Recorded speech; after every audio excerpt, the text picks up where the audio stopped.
દોસ્તો, આજનો વિડીયો ગુરુનું આપણા જીવનમાં મહત્વ એના વિશે રહેવાનો છે. એટલે એવો વ્યક્તિ જે અંધકારમાંથી પ્રકાશ તરફ દોરી જાય તે એટલે ગુરુ.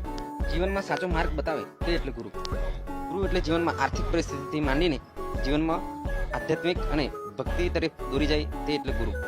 જીવન જીવવા માટે પ્રેરણા આપે તે એટલે ગુરુ.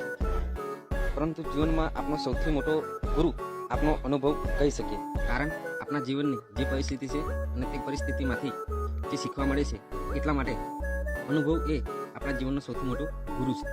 એ ગુરુ ભગવાન શ્રી કૃષ્ણને પણ હતા અને બીજા બધા મહાપુરુષોને પણ હતા.